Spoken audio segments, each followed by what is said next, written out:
आदाब नाजरीन, आप देख रहे हैं सदाए पंजाल और मैं हूं आपका मेज़बान आसिफ मीर। एक महत्वपूर्ण और एक ज़रूरी जानकारी जो आप तक पहुंचानी थी वो लेकर। बहुत हो गई आज़ादी, बहुत आज़ाद घूम लिए, लेकिन अब मरकज़ी सरकार की तरफ से शिकंजा जो है वो कसा जा रहा है। सोशल मीडिया की एक पोस्ट से बहुत से दंगे और बहुत से फसाद हो जाते थे। रिलीजन को टारगेट किया जाता था, कौम को टारगेट किया जाता था, धर्म को टारगेट किया जाता था, किसी ज़ात को टारगेट किया जाता था, इवन के किसी आइडेंटिटी को भी टारगेट किया जाता था। और सोशल मीडिया की प्लेटफॉर्म से किसी एक पोस्ट से जो है काफ़ी दंगे फसाद हो जाते थे। ट्विटर के एक ट्वीट से तस्वीरें बदल जाती थी।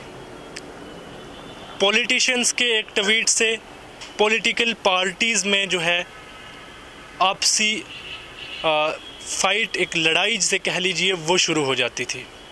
लेकिन अब मरकज़ी सरकार की तरफ से कुछ गाइडलाइंस जो हैं वो OTT प्लेटफॉर्म्स को लेकर, सोशल मीडिया प्लेटफॉर्म्स को या डिजिटल मीडिया को लेकर कुछ नई गाइडलाइंस जो हैं वो जारी की गई हैं, जिन्हें विदिन 3 मंथ किया जाएगा, जिनको लेकर अभी मरकज़ी सरकार ने जो है फ़ैसला दिया है।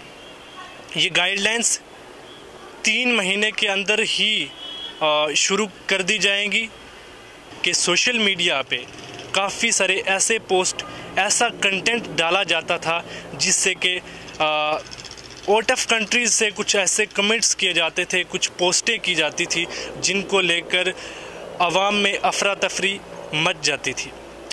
इन सब चीज़ों को लेकर मरकज़ी सरकार की तरफ से अब सोशल मीडिया पे सभी यूज़र्स, जो भी यूज़र्स हैं सोशल मीडिया प्लेटफॉर्म्स के, चाहे वो व्हाट्सएप के हों, फेसबुक के, इंस्टाग्राम के या ट्विटर के हों, उन सब पे शिकंजा कसा जा रहा है। मोटी मोटी जानकारी, जो महत्वपूर्ण जानकारी, जो ज़रूरी जानकारी है, वो आप तक पहुंचाने की कोशिश कर रहा हूं। ये जो नियम हैं, ये जो कानून जो लागू किए जा रहे हैं सोशल मीडिया प्लेटफॉर्म्स पे, इनको एज ग्रुप के हिसाब से भी लागू किया जाएगा। यूज़र्स की जो एज है उसके हिसाब से 5 ऐसे स्टेप्स हैं जिनमें उन्हें लागू किया जाएगा। मैं आपको बताता चलूँ, इनमें फर्स्ट जो ग्रुप है वो U, उसके बाद UA 7+, UA 13+, UA 16+ और A। ये 5 कैटेगरीज़ हैं जिनमें इस कंटेंट को जो है एज ग्रुप के हिसाब से रिलीज़ किया जाएगा। उसके बाद 5 से 6 कुछ ऐसे स्टेप्स हैं जिनको जानना आपके लिए अहम है, ज़रूरी है।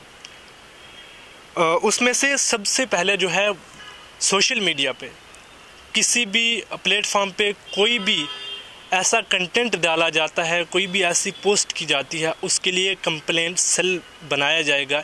एक ऐसे फ़र्द को, एक ऐसे व्यक्ति को, इंसान को बिठाया जाएगा जो उस पर पूरी खोज करेगा।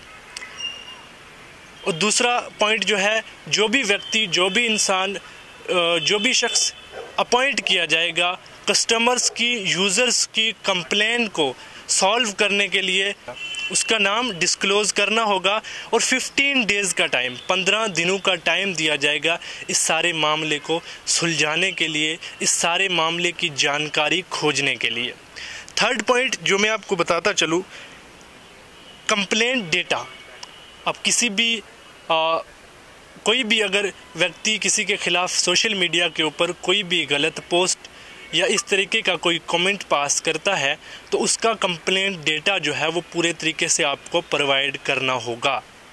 Fourth point, fake news. कोई भी फेक न्यूज़ है, कोई भी अफवाह है जिसको लेकर आवाम में, फील्ड में अफरा तफरी मची है, किसी भी कम्युनिटी को टारगेट किया गया है, किसी भी धर्म को, ज़ात को, जिससे आवाम में आपसी भाईचारे में परेशानी आई है, उस चीज़ पे खोज की जाएगी और उस व्यक्ति को खोज निकाला जाएगा जिसने सबसे पहले इस फेक खबर को, इस फेक अफवाह को सामने लाया या फैलाया।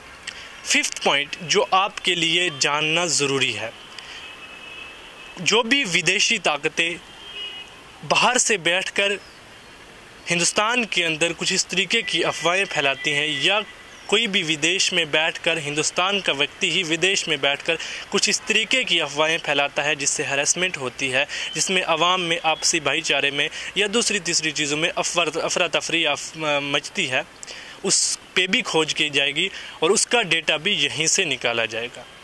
अब सभी को सतर्क रहने की ज़रूरत है, होशियार रहने की ज़रूरत है। कोई भी ऐसा कंटेंट, कोई भी ऐसी पोस्ट फेसबुक पे, यूट्यूब पे, व्हाट्सएप पे, इंस्टाग्राम पे या ट्विटर पे कोई भी ऐसी चीज़ शाया नहीं करनी, कोई भी ऐसी चीज़ आपने फैलानी नहीं है जिसकी आपको पूरी जानकारी ना हो, और कोई भी ऐसा कंटेंट जो है आप वायरल नहीं कर सकते, क्योंकि अब कोई भी ऐसी चीज़ वायरल करेंगे तो आपके ख़िलाफ़ कार्रवाई हो सकती है, हो सकती ही नहीं बल्कि आपके ख़िलाफ़ कार्रवाई होगी।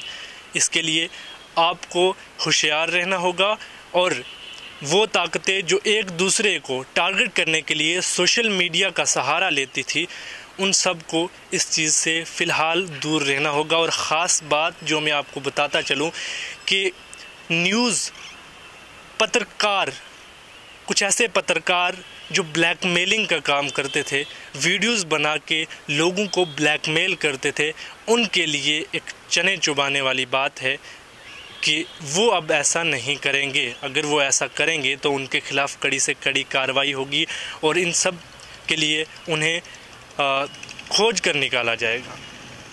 और इस सब के लिए आपको भी अवेयर होना ज़रूरी है। अगर फील्ड में कुछ ऐसी चीज़ें गर्दिश कर रही हूँ, कुछ ऐसे पत्रकार या कुछ लोग ब्लैकमेल कर रहे हूँ, या कोई भी आपके ख़िलाफ़ किसी ने कुछ ऐसा कंटेंट डाला है जिससे आपकी कम्युनिटी को टारगेट किया है, आपकी आइडेंटिटी को टारगेट किया गया है, या किसी भी धर्म को, कौम को, ज़ात को टारगेट किया गया है, तो आप उसके ख़िलाफ़ कंप्लेंट कर सकते हैं। ये थी महत्वपूर्ण जानकारी जो सोशल मीडिया को लेकर आप तक पहुंचानी हमने ज़रूरी समझा। मरकज़ी सरकार की तरफ से आज ये चंद अहम पॉइंट्स जो थे वो रिलीज़ किए गए थे, और विदिन 3 मंथ्स इन सब पॉइंट्स को जो है फील्ड में इंट्रोड्यूस करवा दिया जाएगा। 3 महीने के बाद ये सारी तस्वीर बदलने वाली है। ये थे महत्वपूर्ण और ज़रूरी पॉइंट्स जो आप तक पहुंचाने। बेहतर अपने मेज़बान आसिफ मीर को दीजिए इजाज़त। अल्लाह हाफिज़।